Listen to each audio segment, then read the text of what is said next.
एक दो तीन चार, एक दो तीन चार, सहयोग सहयोग सहयोग सहयोग, एक दो तीन चार, एक दो तीन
बोलो श्री आदिशक्ति माता जी श्री निर्मला देवी की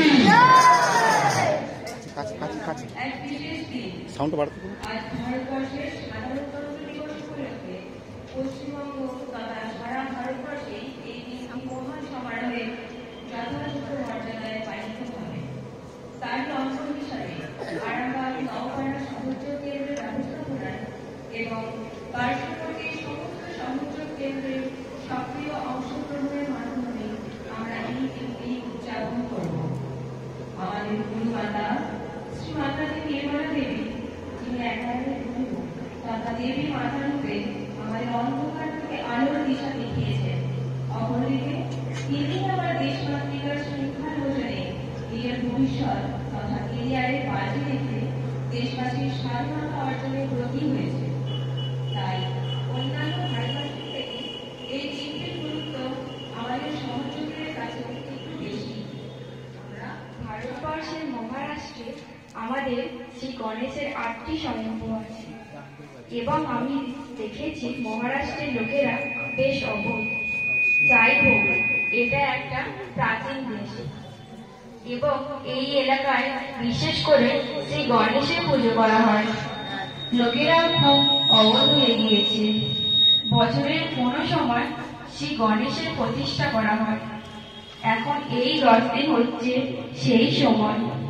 মাটি দিয়ে শ্রী গণেশের মূর্তি তৈরি হয়, তারপরে জলে, নদী বা সাগরে বিসর্জন হয়। কিন্তু যেহেতু এই কোকোকোলা সংস্কৃতি ভারতবর্ষে এসেছে, শ্রী গণেশের উপস্থিতিতে তারা ভয়ঙ্কর রকম নোংরা গান করছিল।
অর্জুন মজুমদার একটাই হাত উঠেছে বাচ্চাদের মধ্যে।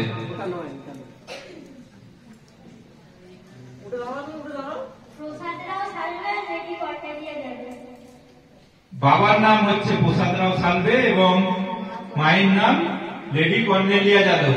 সবাই হাত তালি দিয়ে ওকে একটু উৎসাহিত করবো।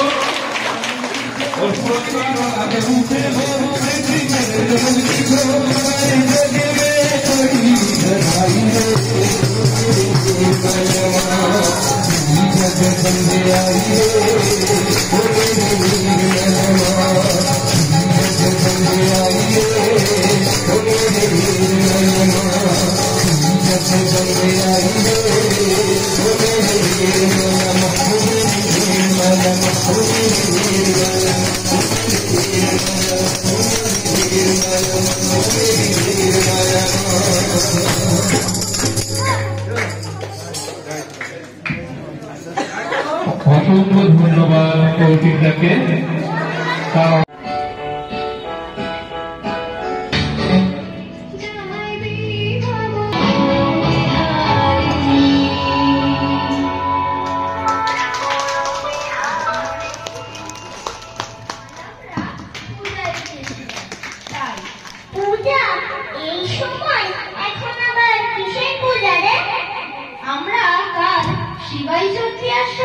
শ্রীমাতাজির পূজায় গিয়েছিলাম। তোদের শ্রীমাতাজির পূজা বছরে কবার হয় রে? এই তো এর আগের মাসেই বললি পূজা ছিল। ছিলই তো। তখন আমরা শ্রীমাতাজিকে মহালক্ষ্মী রূপে আমরা প্রত্যেকেই এক একটি আত্মা, আর আত্মসাক্ষাৎকার প্রদানের মাধ্যমে শ্রীমাতাজি আমাদের সেই আত্মার সাথেই সাক্ষাৎকার অর্থাৎ পরিচয় করান। তা আত্মার সাথে পরিচয় করলে আমাদের কি লাভ হয় শুনি? প্রথমেই আমরা যেটা লাভ করি তা হলো মানসিক শান্তি। অনেকেই কোটিপতি হয়েও নানা অশান্তির শিকার, কিন্তু এই যোগে অতি সাধারণ মানুষও ধ্যানের মাধ্যমে শান্তিপূর্ণ, টেনশনহীন, নেশামুক্ত, সুস্থ নীরব জীবনযাপন করে। তার মানে তুই বলতে চাইছিস এই যোগে যারা থাকে তাদের শরীর খারাপ হয় না? আমি সেটা কখন বললাম। তবে সাধারণ মানুষের থেকে সহযোগীদের রোগ কম হয়, বড় কোনো অসুখ সাধারণত হয় না। জ্বর, সর্দি এসব হলেও অন্যদের থেকে কম দিনে ছেড়েও যায়। তা এর জন্য কোনো টাকা পয়সা লাগে না? একদমই না। এটি সম্পূর্ণ নিঃশুল্ক। তোরা নিঃশ্বাস নেওয়ার জন্য যে অক্সিজেন দিস তার মূল্য কাউকে দিস? বা ধরিত্রী মাতা আমাদের যে অন্ন, বস্ত্র, বাসস্থান দেয় তার জন্য তাকে কোনো টাকা দেওয়ার প্রয়োজন পড়ে? তা কেন? এগুলো তো সহজে এমনিই হয়। এটি সহজ যোগের ক্ষেত্রেও প্রযোজ্য। এই যোগে আত্মসাক্ষাৎকার অর্থাৎ আমাদের ঘুমন্ত কুণ্ডলিনীর শক্তি জাগরণ সহজেই ঘটে। শুধুমাত্র দরকার হয় আমাদের শুদ্ধ ইচ্ছা। আমরা চাইলেই এই শক্তির জাগরণ ঘটিয়ে নিজেদের জীবনে আমূল বদল আনতে পারি। বাহ, খুব ভালো জিনিস তো। আমরা এই যোগ সম্পর্কে কত ভুলভাল কথা জানতাম। হ্যাঁ, তাই তো। আমরা কি এই শক্তি জাগাতে পারি? অবশ্যই পারিস, যদি শুদ্ধ ইচ্ছা। শক্তিকে জাগাতে চাই। তবে আগামী রবিবার তোরা প্রত্যেকে তোদের অভিভাবকদের নিয়ে আমাদের সেন্টারে আয়। হ্যাঁ, আমি আজই বাড়িতে গিয়ে বাবা মাকে বলবো এবং তোদের সেন্টারে গিয়ে আত্মসাক্ষাৎকার নিয়ে সহযোগ ধ্যান শুরু করবো। আমিও বাবা মার সাথে বোনকেও নিয়ে যাবো, কেমন? কি অসাধারণ নৃত্য, মন জড়িয়ে গেল। নেহুলি ও মৈত্রীর জন্য একটা শুভকামনা। এইভাবেই শ্রী মাতাজির শ্রীচরণে করতে যেতাম। হ্যাঁ বল, তুই কেমন আছিস? খুব ভালো। তুই কেমন আছিস? এটা কে? তোর ছেলে? হ্যাঁ, আমার ছেলে। খুব ভালো নয় রে, দেখ না, ওর হাটের ভালভে একটা ফুটো আছে। ও তাই? তো তোমার নাম কি বাবু? আমার নাম শুভ বসু, আর ডাক নাম তাতাই। আর ওটা কে, তোর মেয়ে? হ্যাঁ, আমি হলাম মিমি। তা তুই এখন ধ্যান করছিস তো? না রে, নানা সমস্যায় আর ধ্যান করা হয়ে ওঠে না। তাতাইয়ের বাবার চাকরিটাও নেই। আমরা দুজনে প্রাইভেট পড়িয়ে কোনো রকমের সংসারটা চালাই। তার উপর তাতাইয়ের চিকিৎসার বিশাল খরচ। তাই ওইসব ধ্যান ট্যান আর করা হয়ে ওঠে না। ও মা, তোর এই অবস্থা? এই সময়ে তো ভালো করে মাকে ধরবি। শ্রীমাতাজির অসাধ্য যে কিছুই নেই। তার কৃপায় দেখবি সব ঠিক হয়ে যাবে। আর কি ঠিক হবে ভাই, এতদিন তো করলাম সহজ। প্রতি সপ্তাহে সেন্টারে যাওয়া, পূজায় যাওয়া, এছাড়া সমস্ত পাবলিক প্রোগ্রামে তো আমরা একসঙ্গেই যেতাম। কি লাভ হলো বল? তুই ঠিকই বলেছিস, আমরা সবকিছুই করেছি, শুধু আসল জিনিসটা ছাড়া। আসল জিনিস? হ্যাঁ, আমিও তোর সাথেই পলাশপুর ধ্যান কেন্দ্রে যেতাম। সেখানে সৌমেনদার প্রজ্ঞা ও সহযোগের প্রতি সমর্পণে মোহিত ছিলাম। কিন্তু আমরা সবাই নিজের অজান্তেই শ্রীমাতাজিকে ছেড়ে সৌমেনদাকে গুরুর আসনে বসিয়ে ফেলেছিলাম রে। এটা কিন্তু তুই খারাপ বলিসনি। সৌমেনদার সহযোগের জ্ঞান, বাচনভঙ্গি, লোককে বোঝানোর ক্ষমতা এবং সর্বোপরি চৈতন্যের পরখ করার দক্ষতা ছিল প্রশ্নাতীত। আর এটাই আমাদের সহযোগের থেকে বিচ্ছিন্ন হওয়ার কারণ। আমরা অজ্ঞানেই শ্রীমাতাজিকে অস্বীকার করতে শুরু করে সৌমেনদাকেই শ্রীমাতাজির ওপরে ভাবতে শুরু করেছিলাম। এরপর যখন আমি শ্রীমাতাজির প্রভু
এই যে যখন দেবো দাদা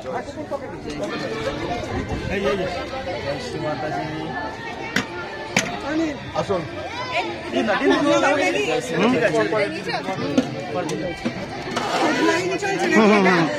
তাহলে তো খেয়ে রিভিউ দিতে হবে।